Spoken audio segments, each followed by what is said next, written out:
यकता नजर आते हैं। गौसे आजम अमल में यकता नजर आते हैं। जिस तरह से गौसे आजम को देखा जाए गौसे आजम तन्हा नजर आते हैं। गौसे आजम की तारीफ किसी और की जबानी सुनी जाए कोई ये कह सकता है वो अपनी पहचान बनाने के लिए कर रहा है।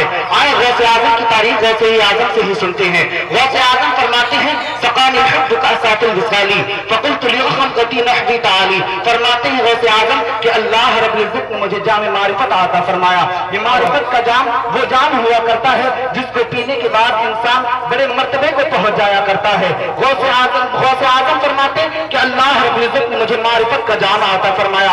बाद में फरमाते कि मैं उस मारिफत के जाम को अपनी मर्जी के मुताबिक पीता रहा।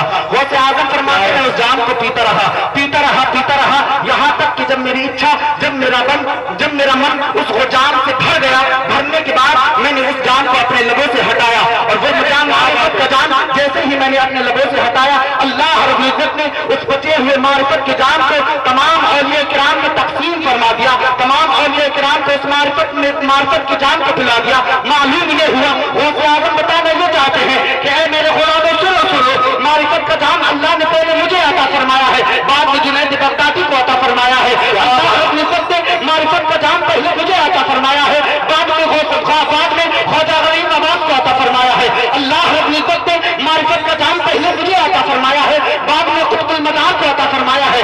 अल्लाह रब्बुल इज्जत ने मारिफत का जाम पहले मुझे अता फरमाया है बाद में साबिर पाक तैयबी को अता फरमाया है। अल्लाह रब्बुल इज्जत ने मारिफत का जाम पहले मुझे अता फरमाया है बाद में जो दीगर औलिया किराम को अता फरमाया है बाद में दूसरे औलिया किराम को अता फरमाया है। तभी तो मेरे आला हज़रत फरमाते हैं कि वाह क्या मर्तबा ऐ गौस है बाला तेरा ऊंचे ऊंचों के सरों से कदर आए है साहब हिसाबा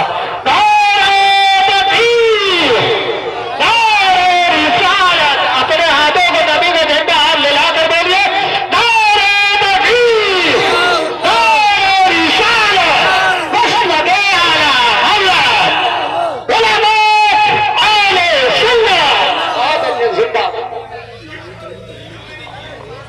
पहले मारिफत का जाम गौसे आजम को आता फरमाया उसके बाद दीगर औलिया किराम को आता फरमाया।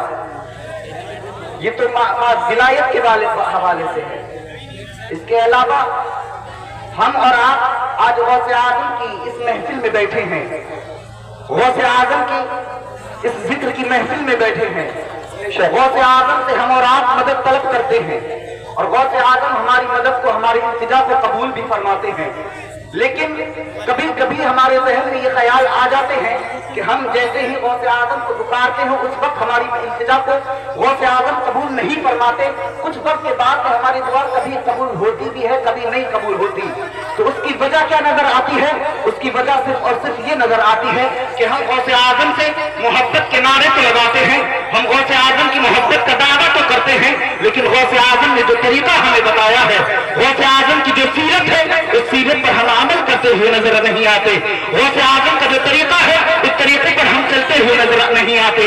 हालांकि गौसे आजम अपने गुलामों की मदद किस तरह से फरमाते हैं, गौसे आजम अपने गुलामों की इल्तिजा को किस तरह से कबूल फरमाते हैं, तो सुने गौसे आजम खुद फरमाते हैं कि अगर मैं मस्जिद में हूँ और मेरा मुरीद मगरिब में हो और उसका सतर अगर खुल जाए तो मैं मस्जिद से ही अपने मुरीद के सतर छुपा दिया करता हूँ। गौसे आजम फरमाते हैं गौसे आजम अपने गुलामों की अपने मुरीदों की अपने चाहने वालों की किस तरह से मदद फरमाते हैं। आए आपकी बात किस्सा आपकी बारगाह में सुनाकर के रुखसत होता हूँ। एक बुजुर्ग है जिनको हजरत अबुल मआली कहा जाता है। हजरत अबुल मआली ये उस वक्त के बहुत बड़े बुजुर्ग थे, बहुत कायल के वली थे। हजरत अबुल मआली गौसे आजम रज़ी अल्लाह तआला अन्हु का खिताब सुनने के लिए हाजिर होते हैं। हजरत अबुल मआली गौसे आजम की तकरीर सुनने के लिए हाजिर होते हैं। हजरत अबुल मआली